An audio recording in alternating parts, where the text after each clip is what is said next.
Harry and Meghan Markle's surrogacy scandal has entered the mainstream media domain. It sounds fake. What if one of the most celebrated royal arrivals wasn't anything like the version we were fed? It's just so disgusting. For years, Meghan Markle and Prince Harry have wrapped Archie's birth in a narrative of guarded privacy, tight-lipped secrecy, and a bold stand against royal tradition. People think her kids are fake, they think they're AI. But now, new voices are stepping forward, loud, unyielding, and backed with what they claim are hard facts, suggesting something far more unsettling may have played out behind those hospital walls. It was a dreadful thing to do, and actually completely wrong. And at the heart of this growing storm stands Candace Owens. Take a listen. This scandal comes as no surprise. Speculation about the children has been simmering for years. She's openly challenging what she sees as glaring inconsistencies in Meghan's entire pregnancy story. I was instantly enraged from this 10-second clip. It just annoyed me. Contradictions so extreme, they've left doctors and royal staff quietly baffled. It doesn't make you sound like a better mom. It makes you sound like really kind of into yourself in a way. From Harry's own memoir to whispers coming out of the hospital, the official timeline doesn't just sound odd, it borders on the unbelievable. This crisis won't die down until the irrefutable truth comes out. 2 epidurals, an almost immediate release from the ward, clashing stories about why the media was kept in the dark. He describes her very well, and he does this by taking a look. Absolute media manipulation. But I thought tonight this was really ridiculous. Line these details up, and what emerges isn't the image of a magical royal birth. It's a tangled maze of conflicting claims that's becoming harder and harder to brush aside. And here's the twist. If even a fraction of this story falls apart under closer examination, one chilling question looms. What exactly was the royal family concealing, and for what reason? Because if these discrepancies hold any truth, the public wasn't simply kept out of the loop. The bond of trust between Meghan, Harry, and the millions who celebrated Archie's arrival may have been fractured from the very beginning. Buckingham Palace is being pressured to remove Prince Archie and Princess Elizabeth from the UK's royal line of succession until the Duchess provides absolute proof that she popped out both babies herself. But before anyone jumps to conclusions, we need to pull this apart step by step, because what follows might completely reshape the way you view this royal saga. The timeline Harry lays out in his own memoir may reveal far more than he and Meghan ever meant to share. In his best-selling book, Harry describes Meghan giving birth to Archie at the upscale Portland hospital, claiming she received not 1, but 2 epidurals, before walking out with their newborn just hours later. At first glance, it reads like a polished, high-stakes birth story, dramatic, controlled, almost cinematic. But the moment medical professionals, seasoned mothers, and hospital staff began scrutinizing that version of events, the doubts poured in. Because the idea of administering 2 epidurals mid-labor sent up immediate alarms. An epidural isn't a quick pain shot you swap out at will. It requires placing a catheter near the spine. Switching it mid-labor isn't just uncommon, it's considered risky and almost unheard of. Why lie? It was just so truly bizarre. Next comes the recovery timeline, and this is where medical experts practically threw their hands up. What Harry describes is, quite literally, next to impossible. Most new mothers, even those with smooth deliveries or routine pain management, remain under observation for at least 24 hours. Yet Harry insists Meghan was back at Frogmore Cottage, cozy and resting with Archie, within just 2 hours of giving birth. And that's where things turn even more bizarre. Portland Hospital sits in central London. Frogmore Cottage, on the other hand, is a long drive away. When you factor in discharge procedures, newborn assessments, postpartum monitoring, and the travel time, the math simply refuses to cooperate. Even if everything went perfectly, the timeline feels rushed, overly polished, and almost too convenient to be true. Which leads to the obvious question. Why share a story that doctors say doesn't align with medical reality? And if the timing isn't accurate, what other parts of this tightly managed narrative might also be off?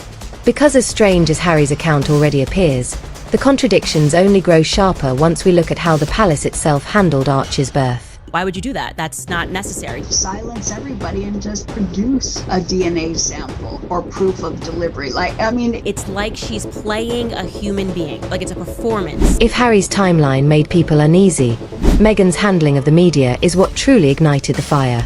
Because when it comes to royal births, tradition isn't casual, it's ceremonial. Normally, the Queen is informed first. An official statement is drafted, and the press is notified almost instantly so the public can share in the moment. But when Archie was born, those long-standing customs seemed to simply disappear. Meghan offered not one, not two, but 3 different reasons for why the press was kept in the dark. In one telling, it was all about guarding her privacy. In another, she hinted at medical complications. And in yet a third version, the explanation shifted once more, leaving people to wonder. If the truth was straightforward, why so many stories? Even royal correspondents, typically supportive and deeply familiar with palace operations, admitted they were baffled. Some were told Archie had already arrived hours before the official announcement. Others were informed that Meghan was still in labour, when she wasn't. This wasn't just a broken protocol. It was a communications disaster. And remember, palace security and staff operate under strict, unwavering rules. A deviation of this scale doesn't occur by chance. The secrecy, the mixed messages, the muddled timing, it didn't just pique her curiosity. It planted the seeds of genuine suspicion. Interview 13. Was all this confusion simply a mistake? Or a strategic move to hide what really happened the day Archie was born? Because as odd as the media blackout was, it's nothing compared to what we find when we dig into what supposedly took place inside Portland Hospital. So you have to ask yourself, are these contradictions about guarding privacy, shaping a sympathetic narrative, or concealing something far more sensitive about the monarchy? When Harry claimed Meghan received 2 epidurals during labour, medical professionals instantly questioned it.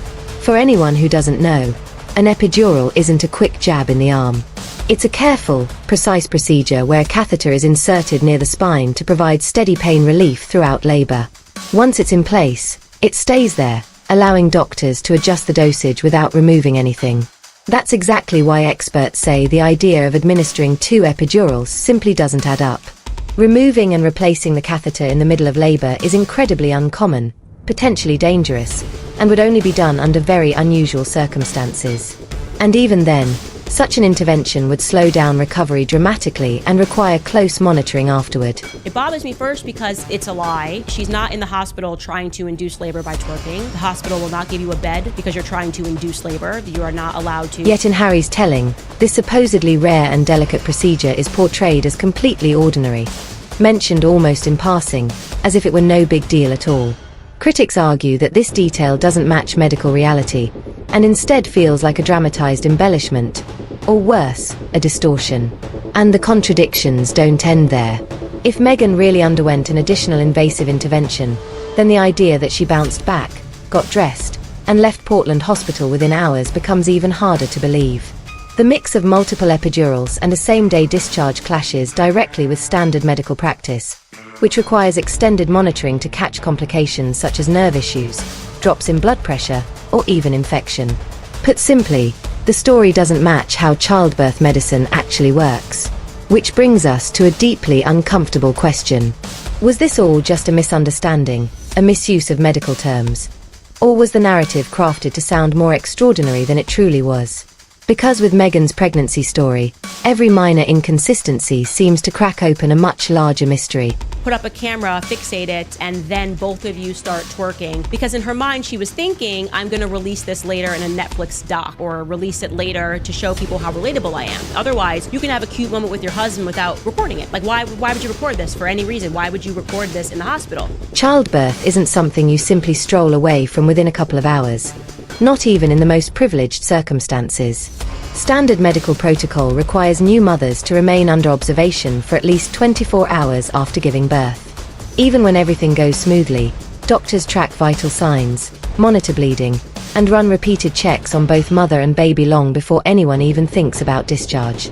And if complications like preeclampsia are involved, which Meghan herself has hinted at, no doctor on earth would send a patient home that quickly. Preeclampsia is not a minor concern.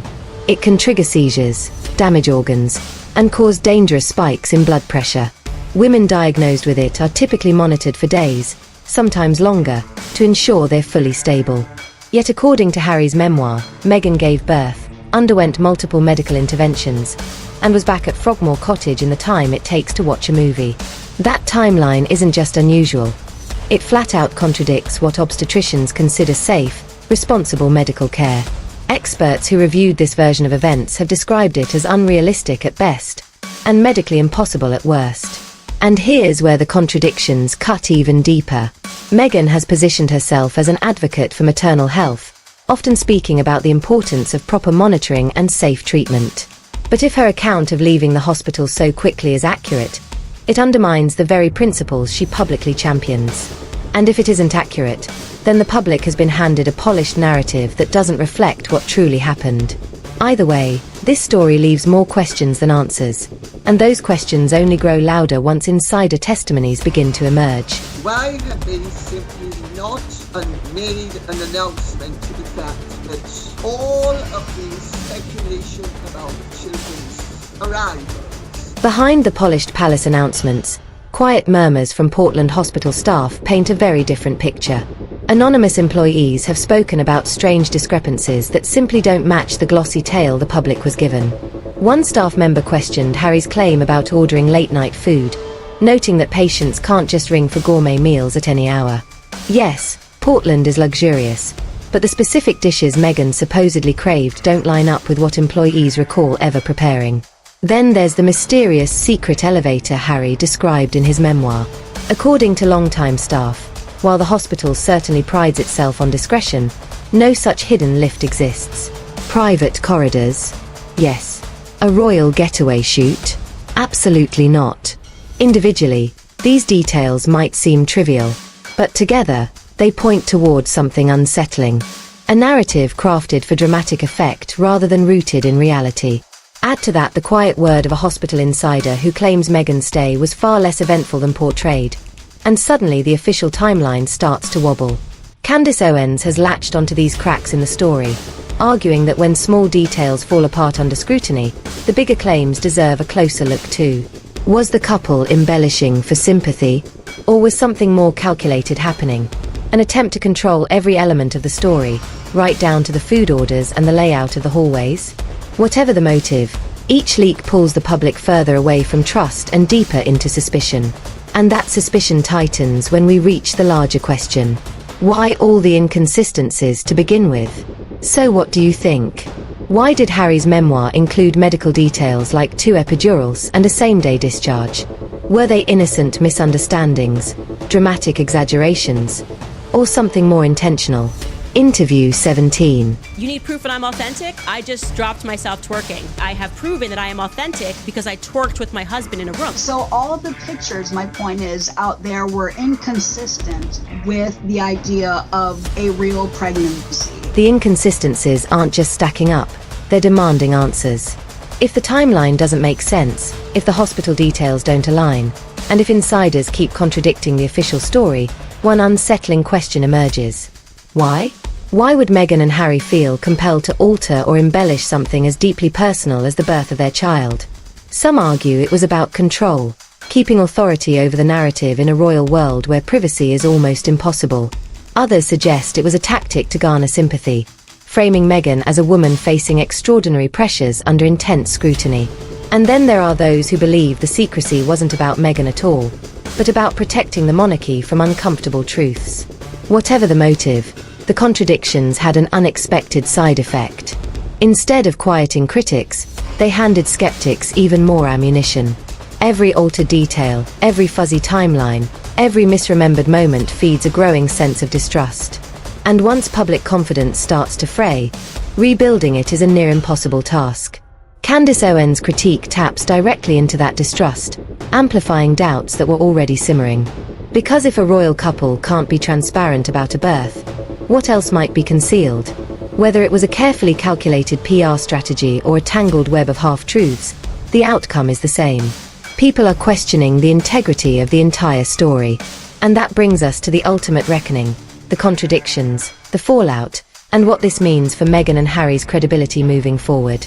I am sorry, but, and genuinely, I don't even mean to attack her. There was something frustrating about her, and I think he hits the nail on the head. And there it is. From memoir contradictions to behind-the-scenes hospital whispers, Meghan's pregnancy story is overflowing with details that simply refuse to line up. Whether you think this was sloppy storytelling or something far more calculated, one thing is undeniable. The truth is still buried under layers of confusion. Candace Owens may have stirred the controversy, but her commentary highlights questions people have been murmuring about for years. The details don't match. The timelines clash. And every new explanation only invites more doubt. But here's the twist. This isn't the only part of Meghan's narrative raising eyebrows. If you thought the birth timeline was jaw-dropping, just wait until you hear about the age scandal. Yes, her own father, Thomas Markle, has stepped forward with claims that could completely change the way you see Meghan. Don't miss our previous deep dive. It ties directly into everything we uncovered today and exposes even more secrets the public was never meant to hear.